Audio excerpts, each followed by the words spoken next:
சீசர்களை பார்த்து கேட்ட ஒரு நாள். அது மட்டுமல்ல, நீங்கள் ஒருவரில் அன்பாயிருங்கள் என ஒரு புதிதான ஒரு கட்டளை. சுத்தமானவன் தன் கால்களை மட்டும் கழுவினால் போதும் என்று சீசருடைய கால்களை கழுவின ஒரு நாள். அப்படி ஒரு மீட்பை பெற்றுக்கொண்ட நாளில் உங்களோடு நிற்பதை ஆண்டவருக்கு மதிப்பிட்டேன். விசேஷமாய் இந்த பெரிய வியாழன் மாண்டி சேர்ந்த இந்த வியாழனில் ஆண்டுடைய கான்ஃபிடன்ஸ் எவ்வளவு அருமையானது. நாம் எப்படிப்பட்ட பாடுகளோடு இருக்கிறோம். கிறிஸ்தவம் என்பது அனுதினமும் தன் சிலுவையை ஏற்றுக்கொண்டு போக வேண்டும் என்பதால் இருக்கிறோம். கிறிஸ்தவம் என்பது இன்னைக்கு ஒரு சில பெரிய ஊழியர்கள், ஆண்டுடைய பணியை செய்யும் ஆசாரியர்கள், கிறிஸ்தவம் என்பது ஒன்லி பிளஸிங், பாடுகள் இல்லை. இயேசுவை நோக்கி பார்க்கிறப்போ ஆண்டவர் எல்லா நிலையிலும் நம்மை உயர்த்துகிறார் என்று பிளஸிங்கை பற்றி ஒரு சிலர் பேசிக் கொண்டிருக்காங்க. ஆனால் இயேசு கிறிஸ்து சொல்றப்போ நீங்கள் உங்கள் சிலுவையை அந்த தினம் எடுத்துக்கொண்டு போக வேண்டும் என்று அந்த டீச்சருக்கு கட்டளை. அதை பேரடிகள் மறுக்கிறப்போ, இல்லை அப்படி இல்லை, நான் ஏற்கனவே நல்ல வசதியாக வாழ்ந்தாலும் நான் போட்லாம் வச்சுருந்தேன், கப்பல்லாம் வச்சுருந்தேன், அப்படிலாம் இல்லைங்கிறப்போ அவரை அப்பாலை போட்டாத்தானே என்று சொல்கிறார், தெரிவிக்கிறார். கிறிஸ்துவ என்பது பாடுகளின் மத்தியில் ஆண்டவர் நமக்கு விடுதலை கொடுக்குமா? சில நேரங்களில் நமக்கு பாடுகள், வேதனைகள், துன்பங்கள் இருந்தாலும் ஆண்டவரை நோக்கி பார்க்கிறப்போ ஆண்டவர் எல்லா நிலையிலும் ஆசீர்வதிக்கிறார்.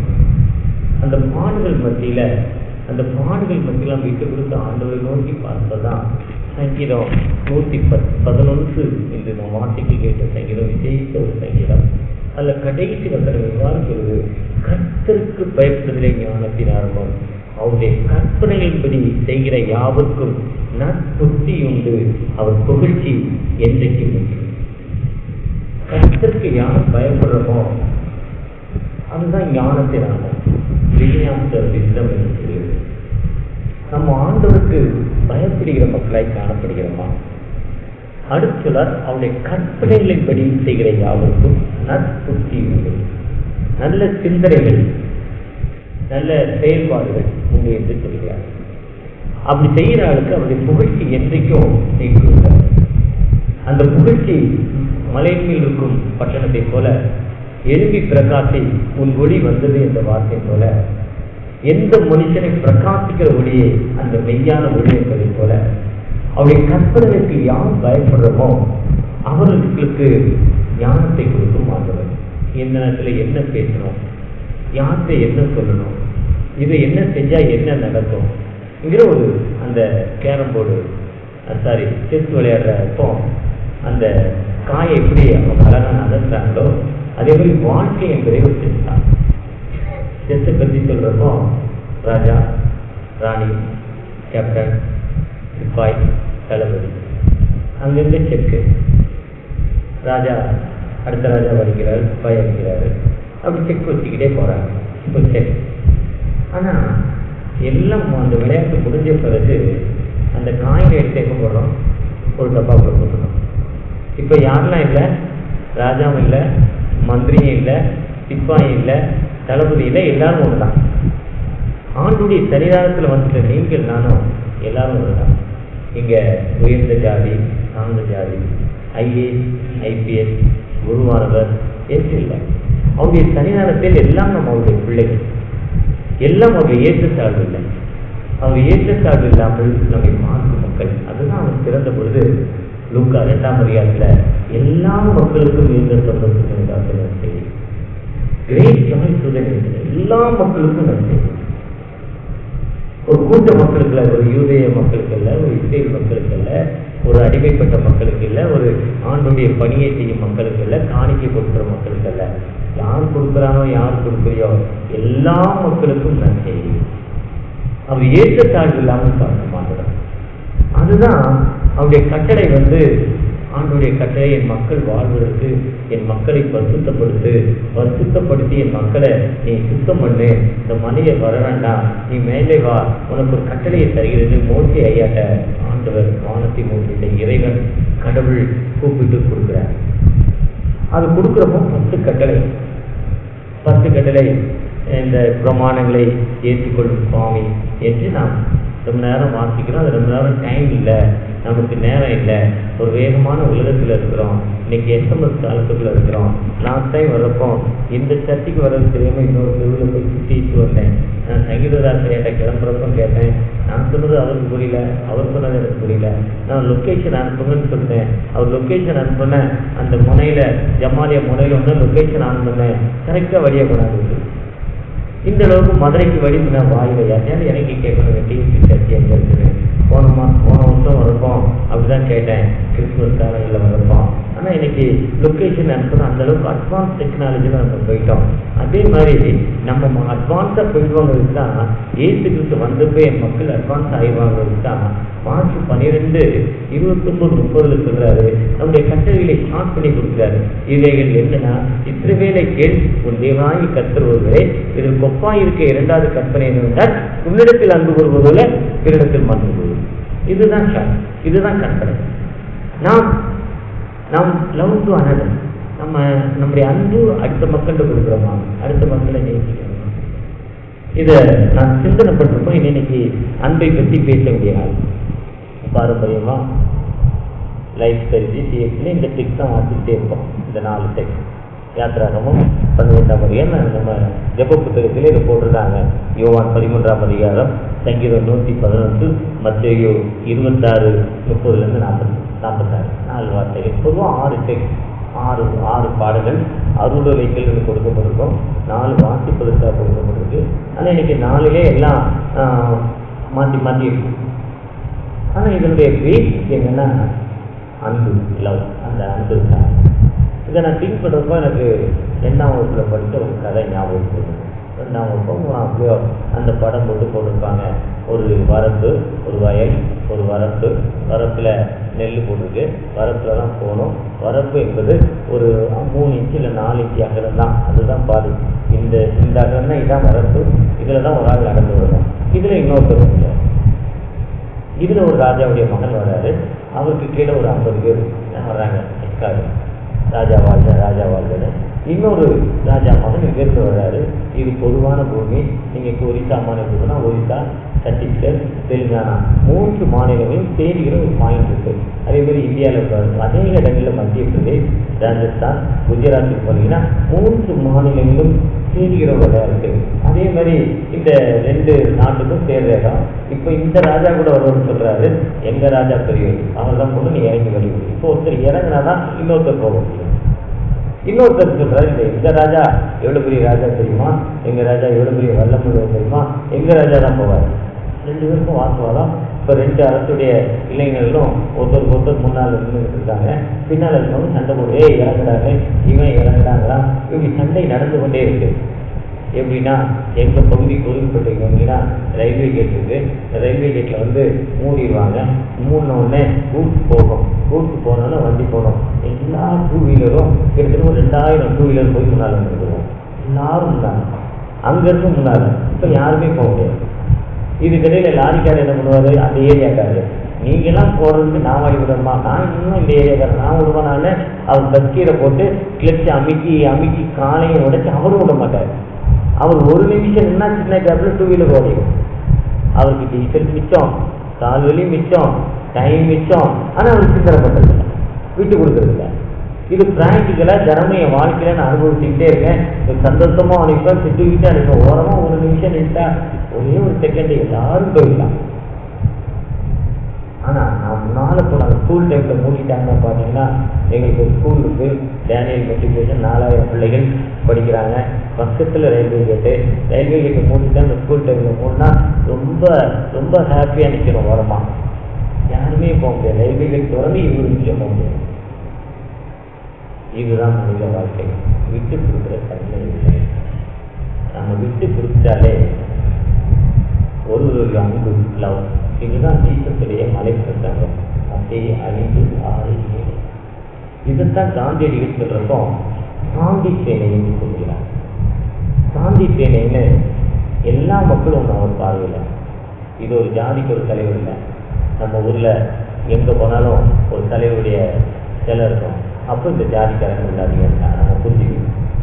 ஏன் வவுசி சிதம்பரனார் பிள்ளை இருக்குன்னா, கப்பலுடைய தமிழருடைய பிள்ளை இருக்குன்னா அந்த பிள்ளை ஜாதி இருக்காங்க. காமராஜர் இருந்தாருன்னா அந்த ஜாதிக்காரங்க இருக்காங்க.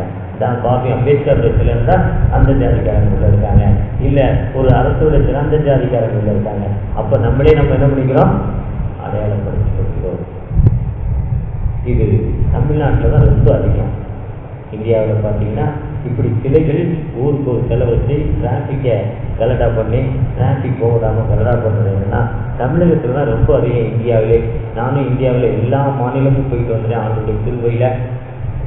இது நமக்கு ஏற்றத்தாழ்வுகள் காண்கிறது, நமக்கு பிரிவினைகள் காட்டுகிறது. இப்போ 2 பேர் வந்தாங்க, 2 பேரும் இறங்குற நேரம் போய்கிட்டே இருக்கும், மாலை நேரம் வந்துட்டு இருட்டாகுது. அப்போ அதில் ஒருத்தர் இல்லைப்பா இறங்கி வழிவிட்டுட்டேன், அவர் ஒரே ஒரு டிக்கெட் அப்படி இறங்கினாரு, அவங்க போயிட்டாங்க, இவர் அடுத்த டிக்கெட் போயிட்டாங்க. இதனால ஒன்றுமே குறையலை. இல்லை, நம்ம வாழ்க்கை என்பது அதுதான் யோவான் 10ஆம் அதிகாரத்தில் புதிதான ஒரு கமாண்ட்மெண்ட். அந்த புதிதான ஒரு கமாண்ட்மெண்ட் நம்மகிட்ட இருக்கா? அந்த புதிதான அந்த கட்டளைகள் இருக்கா? அந்த கட்டளைகள் நமக்கு இருக்கிறப்போ ஆண்டவர் எல்லா நிலையும் நம்ம வைத்து மாற்றணும். அதுதான் நீதிமொழிகள் 15:33 கர்த்தருக்கு பயப்படும் ஞானத்தை நம்ம மேன்மைக்கு உண்டானது.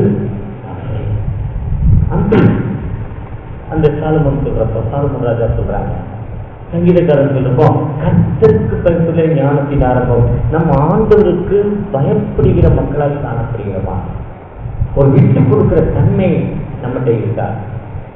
இதுல இன்னைக்கு யாரு ரொம்ப விட்டு கொடுக்குறதுன்னா கிறிஸ்தவ மட்டும்தான். ஏன்னா நமக்கு தான் வாழ்க்கைக்கான சட்டம் சரியா தெரியும். வாழ்க்கை இப்படித்தான் இருக்கிறது நம்ம வேத புத்தகம் தான். உலகத்தில் ஆராய்ச்சியாளர்கள் எந்த வகையில் போய் தேர்ந்தாலும் அதுக்கு முடிவு ஃபைனல் பைபிளில் தான் இருக்கு. உலகத்தில் சன்லைட்டுடைய பவர் எத்தனையோ மணி நேரம் குறையும். உலகம் ஆரம்பித்த நாளில் கணக்கு போடுறோம். ஏன் குறையுது? இருட்டு அதிகமாக இருக்கு. 12 மணி நேரம் சன்லைட், 12 மணி நேரம் மூன்லைட். எதுக்கு குறையுன்னா அவங்க எங்கெங்கேயோ தேடினாங்க. எங்கெங்கேயோ தேடுறப்போ கடைசியாக கண்டுபிடிச்சது பயிர் தான். ஏசுக்கு சிலுவையில் தூக்குறப்போ 3.5 மணி நேரம், யோசுவா கையை தூக்குறப்போ ஒரு 3.5-4 மணி நேரம் நடு உச்சியில் சூரியன் நின்றுக்கிட்டே இருக்கு. எசேக்கியா ராஜாவுக்கு 15 மணி நேரம் பின்னால் பாகைக்கு இருக்குது. இதெல்லாம் கனெக்ட் பண்ணுறப்போ அவங்க சொல்கிற அந்த டைம் சரியாக வருதான். அப்போ வேத புத்தகம் என்பது காண்களுக்கு தீபமும் என் பாதைக்கு வெளிச்சம் என்று சொல்லப்படுகிறது. வேத புத்தகம் நமக்கு நல்ல ஒரு ஞானத்தை கொடுத்து அந்த வேதத்தை வாசிக்கிற நீங்கள் நானும் விட்டு கொடுக்குற மக்களை காணப்படுகிறதா? அந்த விட்டு கொடுக்குற தன்மை நம்மகிட்ட ஏன்டே இல்லை, உங்கள்டே இல்லை. பின்னால் நாளைக்கு கோர்ட்ட நீடிய நேரத்தில் என்ன சொல்லப்படுறாங்க, நாளைக்கு கோர்ட்டில் கேஸ் வருது, அடுத்த மாதம் கேஸ் வருது. கேஸ் வருதுங்கிற நம்ம என்ன பண்ணிக்கலாம், பார்த்துக்கலாம். உலக பிரகாரமான மனிதர்களை நம்பி வாழ்ந்து கொண்டிருக்கிறோம். நாம் நியாயம் தீர்க்க வேண்டிய நாம் இன்று மற்ற மக்களிடம் நாம் நியாயத்தை தேடி வருகிறோம். விட்டு எப்படி கொடுக்குறோம்? டாக்டர் ஜெய்சிங் அவர்களை பற்றி சொல்லியிருக்கோம். வட சென்னையில் நான் பார்த்த ஒரு அப்போஸ்தலர், நான் பார்த்த ஒரு நீதிமான், ஒரே ஒரு வாய்ப்பு. அப்போ 3 ரூபா அந்த வாய்ப்பு. 2 பேண்ட்டு, 2 டாக்டர் போட்டு 2 இந்த டாக்டருக்கு வெள்ளச்சட்டை இருப்பார், 2 பேண்ட் தான். அப்படி கவிழ்ச்சா ஹீலி மனுஷவங்களை எத்தனை பேர் உயிரோடு இருக்கிறீங்க, போஸ்ட் வச்சு விட மாட்டாங்க. ரொம்ப சிம்பிள் அண்ட் ஹம்பிள். ஒருத்தனை நீ கொண்டு போனீங்கன்னா வியாதிக்கான கை வச்சு சொல்லுவார், நீங்கள் எந்த நல்லா இருப்பான், இல்லை ஒன்றும் செய்யாது போகும். அவர் ஒன்றும் செய்யாது போனால் ஒன்றும் செய்யாது. அந்த அளவுக்கு ஆண்டோடைய ஞானம், ஆண்டோடு தொடர்பு. அவர் அந்த எம்சி ரோடில் ரேனி ஹாஸ்பிட்டல், அந்த காலத்தில் மாட்டு ஹாஸ்பிட்டல், அங்கே தான் அதுக்கு ஏற்ற மாதிரி ஒரு கிளினிக், ஒரு கார்னரில். அந்த கிளினிக்கில் 50 காசு 20 காசு எல்லாம் வருவாங்கிற காலத்தில் 20 காசு. நிறைய பேருக்கு ஏழைக்கு ஃப்ரீ. சிச்சா ஹோட்டலுக்குலாம் ஃப்ரீ. சிச்சா ஹோட்டலுக்கு போனால் ஏன் 3 நாள் சிச்சா ஹோட்டலில் காய்ச்சல் ஒன்றும் வழி இல்லைன்னு நமக்கு எடுத்தோம்னா சீட்டில் காய்ச்சல் எடுக்க மாட்டார். ஆனால் அங்கே இருக்க கிறிஸ்துவ மக்கள் திட்டுவாங்க. அவர் சீட்டில் ஒரு சீட்டில் பின்னால் ஒரு கோடு போடுவார். அந்த கோடு போட்டால் எவ்வளோ அமௌண்ட்டுன்னு அது சொல்லும். அவங்க கொடுத்தா தான் மாத்திரை கொடுப்பாங்க. அவன் என்ன பண்ணுவான், இந்த பக்கம் விட மாட்டாங்க. நீ ஐயாட்ட போய் ஓகே வாங்கிடுவ, ஓடுறான்னு ஓட்டி விட்டுருவாங்க. அவன் சுற்றி திருப்பி விட்டு ஓகே வாங்கிடுவான். யாராவது காணிக்க கொடுத்தா வாங்கி அப்படியே வைப்பார், கையில் வைப்பார். என்ன பண்ணுறாரு, நோ கவுண்டு. அடுத்து பின்னாடி ஒரு 7,000 சொல்லுவோம், அப்படியே கொடுத்துருவார். அது எவ்வளோ இருந்தாலும் 50 ரூபா இருந்தாலும் சரி, 500 ரூபா இருந்தாலும் சரி, 5000 ரூபா இருந்தாலும் சரி, 50,000 இருந்தாலும் சரி, 50 லட்சம் இருந்தாலும் சரி, அப்படியே தவிர கொடுத்துருவார். அப்படியே குவாலிட்டி. அவர் இந்த இடத்துல ஒரு குறிப்பிட்ட ஒரு பெரிய கம்பெனியில் இடம், அந்த இடத்துல வாடகைக்கு இருக்காங்க. நல்ல விஷயம் அது. அதில் ஒருத்தர் இவர் கர்ம புண்ணியமான இருக்கிறாங்க, ஒருத்தர் மத தீவிரவாதி. அவங்க ஃபேமிலிக்குள்ள பிரிவினவரப்போ அந்த மத தீவிரவாதிக்கு இடம் வந்து சொன்னாங்களாம், எங்களுக்கு இந்த இடம் வந்திருக்கு, நீங்கள் நாளைக்கு சொன்னாங்க. உடனே எப்போ இந்த பேர் வேணும்னாங்களா, அப்படின்னா நாங்கள் போடுவோம், எங்களுக்கு இத்தனை நாள் வேணும். சரி சரி எடுத்தாங்க. அதுக்கு ஒன்றுமே இல்லை, ஒன்றும் வாழ்ந்ததுக்கு இடம் இல்லை. அடுத்து எங்கே போகிறதுன்னு தெரியாது. எல்லாரும் சொல்கிறாங்க, ஏன் நீங்கள் இத்தனை வருஷம் இருந்திருக்கீங்க, இத்தனை வருஷம் கேளுங்க, இல்லை விலைக்கு அவங்க இடம் அவங்களுக்கு. அதுதான் வேணும். அப்படி சிம்பிளாக சொல்லிட்டு எத்தனை நாள் வேணும்னு சொல்லிட்டாங்க. அவங்க போன உடனே கடவுள் ஒரு ஆள் அனுப்புகிறாரு, ஒரு வீட்டு சாவியை கொடுத்து இந்த வீட்டில் போய் நீங்கள் எடுக்கணுங்கிற அந்த வீட்டை ரிசீவ் பண்ணி கொடுத்தாரு. இன்னைக்கு கொடிமரத்தில் அந்த முனையில் காஸ்பல் கிளினிக் இருக்க அந்த காஸ்பல் லெஃப்டில் நார்த் ஸ்கூலுக்கு ஆப்போசிட்டில் உள்ள போவீங்க. 2 சந்துக்கு இடையில ஆப்போசிட்டாக நீங்கள் ராயபுரத்துக்கு போகிறப்ப லெஃப்ட் சைடு, காஸ்பலில் போகிறப்ப ரைட் சைடில் அந்த பெட்ரோல் பம்புக்கு பின்னால் அது அவருடைய அவருடைய வீடு. அதுக்கு தாண்டி 2 தெருக்கு தள்ளி காஸ்பல் கிளினிக் இருக்கு. வீட்டு சாவி பண்ணணும். நாம் எப்போ அன்பாக வாழ்கிறப்போ ஆண்டவர் ஒரு காலம் சொல்லிவிடுங்க. லோத்துடைய மந்தமேற்றிற்கும் ஆபிரகாமுடைய மந்தமேற்றிற்கும் வாக்குவாதம் வந்து ஜாலியாக அப்படின்னா முடியாதுல. ஆபிரகாம் கொடுத்தா நாம் தப்புகிறது, நாம் சண்டைப்படுத்த. நம்ம அன்பா இருக்கிறப்போ பிரித்து கொள்ளலாம், நேசிக்கலாம். உனக்கு எந்த வேலை வேணும் நேசிக்கோ, உனக்கு வேண்டாம் இங்கிறத நேசிக்கிறேன் அவர் சொன்னார். லோத்து கண்ணேறிச்சு பார்த்தாரு, எது பசுமையாக இருப்பதை இருக்காரு, எது நல்லா இருக்காங்க போனார். அவர் விட்டுட்டு போனதெல்லாம் இருந்தார். அதுக்கப்புறம் தான் ஆசீர்வாதம் என்னன்னா, நீ எழுந்து மேற்கு கிழக்கு தெற்கு வடக்கு எவ்வளோ தூரம் நடக்கிறியோ அந்த இடத்துல நான் உனக்கு தரேன். நீ எவ்வளோ தூரம் நடக்கிறியோ நேரம், இப்போ நான் நேரம் ஒரு நாளைக்கு எத்தனை கிலோமீட்டர் நடக்குமே அந்த இடம் உனக்கு சொன்னார். காரணம் அந்த விட்டு கொடுத்தது. அதுதான் லவ், அதுதான் அவருடைய புகழ்ச்சி என்றைக்கும் இருக்கும் என்று சொல்கிறார். அவருடைய கற்பனை செய்கிற யாவருக்கும் நான் பூர்த்தி செய்கிறார். நீங்கள் நானும் அப்படிப்பட்ட மக்களாய் காணப்படுகிறோமா? இந்த வியாழனில் ஆண்டோரோடு இணைந்து ஆண்டோடைய சரீரத்தையும் சத்தத்தையும் பெற்றுக்கொள்ள வந்திருக்கிற நீங்கள் நான் அவருடைய நினைவுகூர்தல் பண்டிகை மிக முக்கியமான ஒரு பண்டிகை, கிறிஸ்துவத்திலே மிக முக்கியமான பண்டிகை. இந்த பண்டிகையில நாம எப்படி இருக்கிறோம்? அந்த அன்பு மட்டுமல்ல, ஆண்டவர்கிட்ட நம்மை தாழ்த்தி மற்றொரு சூழ்நிலையில நம்ம எந்த வகையிலும் பெருமை கொள்ளாமல். லூக்கா 14:11 சொல்லுது, தன்னைத்தான் தாழ்த்திகளை வைக்கப்படுவாங்க. மத்தேயு 23 வந்து ஒரு பிளெக்ஸ் மீட்டிங், ஒரு பாஸ்டர் சொல்லுச்சு. இயேசு கிறிஸ்து வந்து தன்னுடைய சீசுகளை அழைத்து சீசுகளோடு பேசுறாரு. அதுல சொல்றப்போ ரொம்ப அழகாக வெள்ளையடிக்கப்பட்ட கலரையே அப்படின்னு சொல்லிக்கிட்டே வந்து 23:12 தன்னைத்தான் தாழ்த்துகிறவன் உயர்த்தப்படுவாங்க. யாக்கோபு 4:6 சொல்லுங்க, யாக்கோபு சொல்றார், பெருமைகளோடு ஆண்டவர் எதிர்த்து நிற்கிறார்கள். எந்த மனிதன் அன்பல் பண்ணி தன்னை தாழ்த்துகிறானோ அந்த மனிதனுக்கு ஆண்டவர் வாழ்வு இருக்கும். ஆண்டவர் ஆதியாகமம் 18ஆம் அதிகாரத்துல பார்த்தீங்கன்னா, ஆந்திரனா தேவதூதர்கள் வந்த பொழுது தரை மட்டும் குனிந்து அவர்களை தொழுது கொண்டு எங்கள் வீட்டுக்கு வாங்க, ஒரு நிமிஷம் இருங்க, உங்கள் கால்களை நான் கழுவி கூட்டிட்டு போறேன்னு சொல்றாரு. இதுதான் யூத பாரம்பரியம். அவர் யாருன்னே வந்தவங்க முழுவே தேவதூதர்கள் சொல்லுது வேதாகமம். ஆனால் அவர் கால்களை கழுவினார். அதுதான் யூத பாரம்பரியம். என் யூதனுடைய வீட்டுக்கு போறீங்கன்னா அவங்க வீட்டுக்கு முன்னால் ஒரு சேர் இருக்கும், சேருக்கு கீழே ஒரு பாண்ட் இருக்கும். அந்த பாண்டில் தான் சேர்லேயே வச்சிருப்பாங்க. காலை வச்சு அவங்க கழுவி கூப்பிட்டு போவாங்க. இன்னைக்கு அநேக திருத்தவில் இந்த ஆராதனையில அநேக லேட்டஸ்ட் ஒரு 15-20 வருஷத்துக்கு முன்னால 20 வருஷத்துக்குள்ள ஆர்கனைஸ்வாங்க ஐயர்லாம் காலை கழுவுறாங்க. பிராக்டிக்கலாக ரொம்ப நல்லா தான் இருக்கு, ஆனால் ஆக்டிவிட்டிஸ் ரொம்ப மோசமாக தான் இருக்கு. காலை கல்வி தொடர்ச்சி. போன வருஷம் கூட ஒரு சர்ச்சுக்கு நான் போயிருந்தேன், ரொம்ப சிறப்பாக பண்ணார் அந்த குருவானவர். அதுக்கு முந்தின வருஷம் இன்னொருத்தர் அப்படி பண்ணார். இப்படி அநேகர் இதுக்கு காலை கழுவுறாங்க, நம்ம அநேகம் பார்க்குறோன்னா நம்மகிட்ட எப்படி இருக்கு? அந்த யோவான் 13ஆம் அதிகாரத்தில் அவருக்கு பார்க்குறாரு, அவர் பார்த்து டக்குன்னு என்ன ஒரு எதிர்பார்க்காம ஒரு துண்டை எடுத்து தரையில் கட்டிக்கிட்டு கால் டீச்சருடைய கால்களை கழுவாரு. எதிர்பார்க்கல. இது அழகா நம்முடைய பிஎன்சியுடைய மூத்த ஆயர் ஜெகதீஷ் ஐயா சொல்றப்போ கிட்டத்தட்ட ஒரு 20-25 வருஷத்துக்கு மேல ஒரு மெசேஜில் சொன்னார். யோவான் ஸ்நானகன் சொன்ன அவருடைய பாதரட்சைகளை நான் அழிப்பதற்கும் மாத்திரங்களை யோவான் ஸ்நானகன் சொன்னார், தன்னை காண்கிறார். ஆனா இயேசு அதை சொல்லலை, கழிக்கிறார். யாருமே உயர்ந்து நிற்கிறார்கள். அந்த மெசேஜ் அவர் நாகர்கோயிலில் கன்னியாகுமரியில் ஒரு சர்ச்சில் பேசினாங்க. ஒரு மறக்க முடியாத ஒரு நிகழ்வு. அந்த அளவுக்கு வேதம் என்பது நம்மை தாண்டி ஆண்டவற்றை நம்ம எப்படி விட்டு கொடுத்தோம்.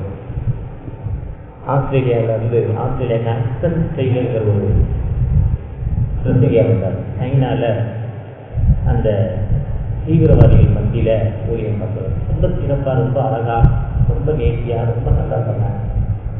அவரை மெசேஜுக்கு அழைத்த பொழுது அழைத்த குருவானவர் அவரை ரொம்ப புகழ்ந்தார். இப்போ ஒரு சில சர்ச்சில் நாங்கள் போனால் எங்களை புகழ்வாங்க, இல்லை ஒரு பேராயருக்கு போனால் பேராயரை புகழ்வாங்க. ரொம்ப ஒரு மலை அளவில் நம்ம புகழ்றப்போ நம்ம அறியாமல் அப்படி காலெல்லாம் தன்னாலே காதெல்லாம் அப்படி மேலே போய் அப்படி ஹைப்பை அந்த இப்படி உட்காந்துருக்கிறோம், அப்படி கையெல்லாம் வந்து இப்படிலாம் வந்துடும், அப்படி ஹைப்பையும் வந்துடும். அவர் ரொம்ப நேரம் பேசினார், ரொம்ப புகழ்ந்தார் அந்த அக்சன் டெய்லரை. அந்த மெசேஜ் டைம் வந்தோட ஒரு கையில் மைக்கு கொடுத்தாங்க. ஒரு 3 நிமிஷம் ஒரு மைக்கை பேசவே இல்லை, அப்படியே விட்டார். இப்போ உங்கள்கிட்ட அந்த ப்ரேயர் பாட்டு முடிஞ்சவொடனே வாரம் பத்து பாயினாவே உங்கள் விசுவாசிகள் நெஞ்சருக்கு அன்பிற்கு மூட்டிகளும் பற்பல மொழிகள் மூலமாக விசுவாசத்தை சோதித்தலும் இப்படி வந்தனமே சத்தியம் சுவாமி. இதை நான் ரொம்ப நாள் என் டைரியில் பின்னாடி எழுதி வச்சு பாட்டு தான் வாசிக்கிருந்தேன். இதை எனக்கு அருள்சந்திரன், ஆல்பர்ட் ஐயா, அந்த டேனியல் ஜெயராஜ் இதெல்லாம் சொல்லுங்க, அப்போ தாங்க எங்கள் மக்கள் உட்காருவாங்கன்னு சொல்லி கொடுத்துருக்காங்க. இப்போ கொஞ்சம் மனப்பாடம் ஆயிடுச்சு. அவர் 3 நிமிஷம் எனக்கு சொல்லலைன்னா அந்த மக்கள் எத்தனை நிமிஷம் இருக்கணும்?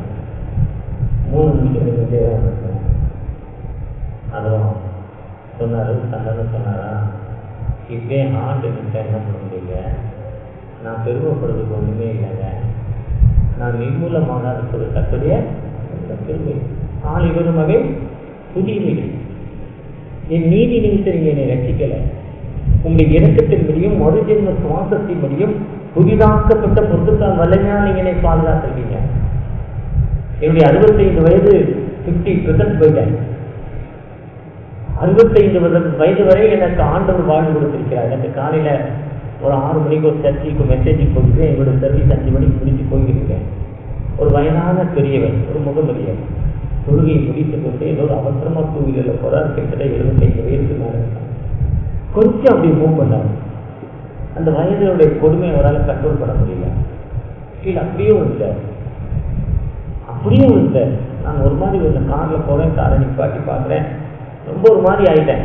ஏதோ ஹெல்மெட் வர போடல, ஆனால் எந்த அதிகம் இல்லை. காரணம் அவர் தொழுகையை முடித்து ஆண்டவரோடு தன்னை இடைப்படுத்தி கொண்டு ஆண்டவரோடு பேசிட்டு அவர் ஏதோ வேலைக்கு போகிறார். அப்போ நான் நினச்சேன், எனக்கு 65 வயசு, வண்டி 10 கிலோமீட்டர் ஒரு நாளைக்கு 10 கிலோமீட்டர் மேலே 2 வீலர் ஓட்டுறதில்ல, எத்தனை ஜிக்ஜாக் போட்டு எனக்கு ஒரு 3 தம்பிகள் 2 பைக்கில் போனாங்க. நான் மதியம் 2:30 மணிக்கு போகிறப்போ எங்களுக்கு ஃபேமிலிக்கு அப்படியே ஓரமாக நினைச்சேன். தம்பிகளே எனக்கு போனப்புறம் நான் போகிறேன்ப்பா, அவ்வளோ சந்தோஷமாக நினைச்சிருந்தேன். ஏன்னா அவங்க அவ்வளோ ஒரு காட்டு காட்டினாங்க ரோட. அவங்களுக்கு ஒன்றும் இல்லை, என்னை மாதிரி டயபெட்டிக் பேஷண்ட்டுக்கும் வயசானவங்களுக்கும் காட்டினாங்க. கீழே விழுந்து அடிபட்டு ஹாஸ்பிட்டலில் போய் 102 வாட்டர் போட்டு அப்புறம் வண்டியே கொடுக்க மாட்டாங்க. வீட்டில் உனக்கு வண்டி வேண்டாம் போட, காரில் போய் வீட்டில் இருந்து கொண்டுருவான். வண்டியே வேண்டாம், நீ இருக்கிறது போதும், சாப்பிட்டு போதும், எங்கேயும் போகாதுன்றான். இதை முடிச்சுட்டு இன்னொரு ப்ரோக்ராம் போகணும், 2 வீலரில் போனால் தான் இந்த தெருவுக்குள்ளே வர முடியும். டோட்டலில் லைஃப் வைஸ் பாயாகுது. ஆனால் ஆண்டவர் நமக்கு இவ்வளோ கிருபையாக லைஃப் நினைப்பதற்கும் எண்ணுவதற்கும் மேலான காரியங்களை செய்யுமா. அவருடைய செய்கை கொரோனா காலங்களில் கூட நான் 35 வருஷம் டயபெட்டிக் பேஷண்ட், கொரோனா வந்திருக்கோம் 32 வருஷம் எனக்கு டயர்ட். அது என்ன என் பக்கத்தில் வரல. வந்தவன் ஒரு சிலர் சாகலை. சக்தி பாலுங்கிற ஒரு ஊழியர் என்னம்மா செய்யல இருக்கார் சந்திரபூரில் மகாராஷ்டிராவில். கொரோனாவுக்கு அப்புறம் மஞ்சள் புசிறி ஒரு வியாதிலாம் வந்துச்சு, கொரோனா வந்துச்சு. கொரோனாவுடைய ஆக்சிஜன் 60 விழுக்காடு வந்துச்சு. ஆனால் அவர் இன்றைக்கி உயிரோடு இருக்கிறார். அவர் மனைவி கூட இருக்காங்க, அவங்களுக்கு வரல. இப்போ ஆண்டுடைய சித்தம் இல்லாமல் எதுவுமே என்ன நடக்காது. இப்போ அந்த ஆண்டு நமக்கு லைஃப் கொடுத்த ஆண்டவற்றை நம்மை தாழ்த்தி ஒப்பு கொடுக்குறோமா? அதான் சேல்வேஷன் ஒரு மெசேஜியார் அதே ஆஸ்திரேலியாவுக்கு வந்தாராம். அவரே அப்படி புகழ்னாங்களாம். அவர் ஏறி சொன்னார், அவர் புல்பிட்டில் ஏறி பிரசங்கத்தில் ஆரம்பிச்சிருக்கோம். மரம் வெட்டுறதுக்கு கோடாரி கொடுத்தாங்க. அந்த கோடாரியை வச்சு மரத்தை வெட்டிக்கிட்டே இருக்கான். மரம் கீழே வந்துச்சு, வேலை முடிஞ்சிச்சு. இப்போ கோடாரி எங்கே இருக்கும்? மண்ணுக்குள்ளே இருக்கும். அந்த கோடாரிக்கு என்ன வேலை? துருப்பிடிச்சிச்சு. இதே மாதிரி தான் என் வேலை. ஆண்டவர் சொன்னாலும் சொல்லுவேன், நான் பெருமைப்படுவது போடவே இல்லை. நாம் இன்னைக்கு நிறைய பேர் பெருமைகளுக்கு ஆண்டு உயர்த்து நிற்கிறார். அந்த பெருமை இல்லாமல் ஆண்டவருக்கு நம்மை தாழ்த்தி ஒப்பு கொடுக்குறப்போ, அந்த தாழ்த்தி நான் ஒன்றுமே இல்லைப்பா மோசே சொன்னாங்க, ஒன்றுமே இல்லை சொன்னதில் அப்படியே வாழ்க்கை எப்படி இருந்துச்சு. எந்த மனிதன் தன்னை தாழ்த்தி ஏசன்னாவுடைய வளர்ச்சிக்கு காரணம் 45 வருஷம் ஊழியத்தில் 1700 சர்ச்சு. ஆரம்ப ஊழியத்தில் ஒரு வீட்டுக்கு சாப்பிட போனால் நான் வாட்ஸ்அப்பில் பார்க்கலாம். அந்த வீட்டு தலைவர் குடியார் திட்டுற சாப்பிட்றதுக்கு. அந்த அம்மா சாப்பிட்றது கையெழுத்து கும்பிடுற அழுகுது. இவர் திட்டுறார், ஏண்டா பிச்சை எடுக்கிறார். அந்த அம்மா அழுகுது. இடையில அதை கண்ணீரோடு சாப்பிடுவாங்க. பழைய சோறை சாப்பிட்டுட்டு மன்னிச்சிருங்க யான்னு சொல்லிட்டு போனாராங்க. அந்த ஒரு வார்த்தை அவர் உயிரத்துக்குள்ளே ஈட்டி வச்சு கொடுக்குற மாதிரி இருந்துச்சு அந்த ஊழியர், அந்த குடியார். அடுத்த நாள் சண்டே சர்வீஸ் போய் ஃபஸ்ட்டு 25 கிலோ அரிசி கொடுத்தாராம். அந்த 25 கிலோ அரிசி அவர் ஃபஸ்ட்டு கொடுத்ததால் இன்றைக்கி வருஷத்தில் 5 நாட்கள் கூடாத பண்டிகை. ஒரு வேலைக்கு 50 லட்சம் பேர், ஒரு நாளைக்கு 1 கோடி பேர், 5 பேருக்கு 5 கோடி பேர் சாப்பிட்ற மாதிரி 50 லட்சம் பேர் கலந்துக்கிறாங்க அந்த பண்டிகையில், கூடாத பண்டிகையில். அந்த தாழ்மைப்பட்டு மன்னித்து கொள்ளுன்னு சொன்னதால் அந்த அந்த குடியார் 25 கிலோ அரிசி கொடுத்தது அன்றைக்கி தான் சர்ச்சில் முதல்ல சோறு போட்டாராம். அதுதான் கூடாத பண்டிகையா. அப்படி லைஃப் அவ்வளோ பெரிய உயர்வான வாழ்வை ஆண்டவருக்கு கொடுத்தார். ஒருவேளை நம்மை தாழ்த்தி ஆண்டவற்றை எப்போ ஒப்பு கொடுக்குறோமோ எல்லா நிலையிலும் உயர்த்துமாட்டோம். அதுதான் கர்த்தருக்கு பயப்படுறது. அதுதான் ஆண்டவர் சொல்கிறார், நானே கால்களை கழுவிருக்கேன், நீங்கள் ஏன் கழுவக்கூடாது? உங்களை எப்போ நீங்கள் அன்பில் பண்ணி, அதுதான் பவுலுடைய சொல்லியிருப்போம் அப்போஸ்தலர் 22 நான் பின்னானவைகளை மறந்து முன்னானவைகளை நாடி கர்த்தரை நோக்கி ஓடுறேன். நாம் அப்படி மறந்து ஆண்டவருக்காக அர்ப்பணிப்போடு கடந்து போகிற மக்களை காணப்படுகிறோம். நான் முதலாவது ஒரு அன்பு புரிகிற மக்களாய், 2வது தாழ்மைப்படுகிற மக்களாய், 3வது அந்த மத்தேயு 26 சொல்கிறப்போ விழித்திருந்து ஜெபம் பண்ணுங்கள். நம்ம ஆண்டவர்கிட்ட விழித்திருந்து எப்போவுமே இந்த விருந்து காலங்கள் இப்போ முடிச்சாச்சு. இன்னையோட காலை 5 மணி சர்வீஸ் முடிஞ்சிருச்சு. அப்பா அடம் முடிஞ்சிருச்சுன்னு காலையில் சொல்கிறேன். 4:30 மணிக்கு எடுத்துட்டு அவ்வளோ கஷ்டமாக இருக்குது. இப்போ நாளைக்கு பகல் சர்வீஸு, அப்புறம் ஈஸ்டருக்கு ஒரு 3 மணிக்கு எடுத்தால் அப்புறம் 1ஆம் தேதி வரையும் கிடையாது, நல்லா தூங்குறோம். நம்ம ஜெபிக்கிற காலத்தை க்ளோஸ் பண்ணிக்கிறோம். ஜெபிக்கிற காலங்கள் எப்போவுமே ஆண்டவர் நினைக்க ஆண்டவர் இயேசுக்கு சொல்கிறார், விழித்திருந்து ஜெபம் பண்ணுங்கள், ராமுண்டும் ஜெபம் பண்ணுங்கள். அப்படி விழித்திருந்து ஜெபம் பண்ணுறப்போ 144:7 சொல்கிறார், உயரத்துக்கு கொண்டு போவோம் ஆண்டவர். ஆனால் நம்ம ஜெபிக்கிறப்போ நம்முடைய கஷ்டங்கள், வேதனைகள், துன்பங்கள் ஆண்டவருடைய சன்னிதானத்தோடு நம்ம ஒப்பு கொடுத்து நம்முடைய தேவைகளை சொல்கிறப்போ எல்லா நிலையிலும் உயர்த்தும் ஆண்டவர். நம்ம அப்படி நம்முடைய ஜெப நேரத்தை ஆண்டவரோடு எவ்வளவு அதிகமாக கூட்டிட்டு சொல்கிறோமோ தான் எப்பொழுதும் சந்தோஷமாக இல்லை. இடைவிடாமல் கண்டினியூ ஆண்டவரோடு நம்ம ஜெபித்து கொண்டே இருக்கிறப்போ எல்லா நிலையிலும் உயர்த்தும் ஆண்டவர். ஒரு மாஸ்டர் அவருக்கு ஒரு தரிசனம், ஜெபம் பண்ணிக்கிட்டே இருந்தாங்க. ஜெபம் பண்ணுறப்போ அவருக்கு இவ்வளோ ஜெபம் பண்ணுறவங்க அவருக்கு என்ன லாபம் இருக்குன்னு அவர் திங்க் பண்ணிக்கிட்டே ஜெபம் பண்ணிக்கிட்டே இருக்காங்க. அப்போ ஒரு தரிசனம், பரம மேல் வாழ்க்கைக்கு, பரம வாழ்க்கைக்கு போகணும்னு நினைக்கிறார் ஜெபத்தில். அப்படி நினைக்கிறப்போ அவர் தூரமாக நடந்து போய்கிட்டே இருக்கிறப்போ திடீர்னு பெரும் பள்ளம், கீழே அக்னி, கந்தகம், கொடிய மிருகங்கள், கொடிய விலங்கினங்கள், பூச்சிகள் இப்போ இதை தாண்ட முடியல. அங்கே இருக்க அந்த சாத்தான், நீ வா, நீ இவ்வளோ நேரம் ஜோம் பண்ணல, உங்க சாப்பிட போகிறேன், எப்படி தாண்டி இவ்வளோ பார்க்குறேன்னு அந்த சாத்தான் சொல்லுதான். அவர் திரும்ப திரும்ப ஜோம் பண்ணிக்கிட்டே இருந்தார். எப்படி பார்த்தாங்க, இது எப்படி தாங்க. அப்போ வானத்திலிருந்து 2 கைகள் வந்ததா, ஒன்று ஆப்போசிட், வடக்கிருந்து தெற்கிருந்து வடக்கு 2 கை, 2 கைகளும் ஒன்றோடு ஒன்று பிணைத்து கொண்டுதான். அந்த கையில் நீ இதில் நடந்து வாழ ஒரு மேலும் ஒரு அசரியும் சட்டம் கேட்டுதான். அவர் அந்த அக்னிக்கு மேலே நடந்து போனார். ஜெபிக்கிறப்போ நம்முடைய வாழ்க்கை எத்தனையோ வித்துக்கள், எத்தனையோ வேதனைகள், எத்தனையோ துன்பங்களிலிருந்து ஆண்டவர் விடுதலை செய்கிறார். உனக்கு விரோதமாய் உருவாக்கப்படும் எந்தவித ஆயுதமும் வாக்கியதை போகிறார். அவர்கள் ஒரு வழியாய் வருவார்கள், 7 வழியாய் கடந்து போகிறார்கள். விபாகம் 28ஆம் அதிகாரத்தில் சொல்கிறார். ஆண்டுடைய கட்டளைகளின்படியையும் நம்மை தாழ்த்தி ஆண்டவருக்கு ஒப்பு கொடுத்து நம்ம ஜெபிக்கிறப்போ ஆண்டவர் எல்லா நிலையிலும் உயர்த்த ஆண்டவர். அதுதான் கெத்செமனேல ஆண்டவர் வியாகுலத்தோடு ஜெபித்தார். ஜெபிக்கிறப்போ 1 மணி நேரம் ஜெபிக்கக்கூடாதா? 1 மணி நேரம் ஜெபிக்கக்கூடாதா? ஜெபிக்கிறப்பவே நம்ம தூக்கம் உண்டு. அதுதான் பாஸ்டர் ஏசனா சொல்கிறப்போ, படுத்துக்கிட்டு ஜெபிக்கக்கூடாதா? ஊழியத்துக்கு போயிட்டு வந்தால் டயர்டாக இருக்குன்னு படுத்துக்கிட்டு தோற்றம் சொல்ல வராதான். முட்டி போட்டுக்கிட்டே தோற்றம் சொல்லணும். முட்டி போட்டுக்கிட்டே தோற்றம் சொல்லிக்கிட்டே இருக்குமா, அப்படியே தூங்கிடணும். அப்போ தான் வாழ்க்கை முன்னேற முடியுங்கிறார். நீங்கள் எல்லாரும் நம்முடைய லைஃப் எப்படிப்பட்ட லைஃப் இந்த ஜெப நாளில் ஆண்டவர் ஜெபிக்கிறது மட்டுமல்ல, தாழ்மைப்படுதலுங்க, தன்னை தாழ்த்தி ஒப்பு கொடுத்த ஒரு காலங்கள், தாழ்த்தி ஒப்பு கொடுத்தது மட்டுமல்ல, ஆண்டவருடைய கட்டளையின்படி அன்பு உரிய மக்களாய் காணப்பட வேண்டும் என்பதை நமக்கு கற்றுக் கொடுத்த இந்த காலங்களில் நாம் எப்படிப்பட்ட மக்களாக இருக்கிறோம். ஒரு இசைக்கூட தகப்பனை நோக்கி, தகப்பனை எங்களோடு பேசியிருக்கீங்க, ஒரு இசைக்கூட எங்களுக்கு பேச பண்ணுங்க, உங்கள் கிருபைக்கு எங்களுக்கு தாங்க தகப்பனை, உங்கள் இணக்கத்தை தாங்க தகப்பனை நோக்கி பார்க்கலாம். இயேசு கிறிஸ்துவின் அன்பு என்றும் மாறாதது. இயேசு கிறிஸ்துவின் மாறா கிருபை என்றும் குறையாதது. அன்பின் தகப்பனே, ஒரு விசைக்குடைய அன்பை தகப்பனே, கிருபைக்கு நன்றிப்பா. நாங்கள் இந்த கட்டளைக்கு நடக்கிற மக்களால், எங்களை தாழ்த்தி கொடுக்கிற மக்களால், எப்பொழுது ஜெபிக்கிற மக்களை எங்களை மாற்றிட்டாங்க. உங்களுடைய பூமியாவுடைய வழிநடத்தில் எங்களோடு இருக்கிறது பாதுகாக்கப்படுங்க. உண்மையாக சரீரத்தையும் ரத்தத்தையும் பெற்றுக்கொள்ள போகிறோம்.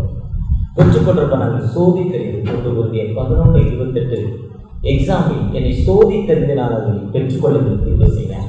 நாங்கள் சோதி தெரிக்கிறப்போ அந்த ஆட்டுக்குட்டியுடைய ரத்தங்கள் வீட்டுக்காரில் தேய்க்கப்பட்டு எங்களுக்கு ஒரு விடுதலை கிடைக்குமா? அந்த விடுதலை எங்கள் வாழ்வில் எந்த இருந்து நாட்களுக்கு அப்புறம் எங்களுடைய கஷ்டங்கள், வேதனைகள், துன்பங்கள், பிரச்சனைகளை மாற்றி ஒரு அற்புத காலமாக மாநிலங்களுக்கு செய்ய பாதுகாக்கப்படுங்க. வழிநடத்தி நம்பி இயேசு மூலம் ஜெபத்திலும் அன்பின் தகப்பனே, ஆமென். அறுவடை மிகுதியாலோ இல்லை, அன்பரின் கதற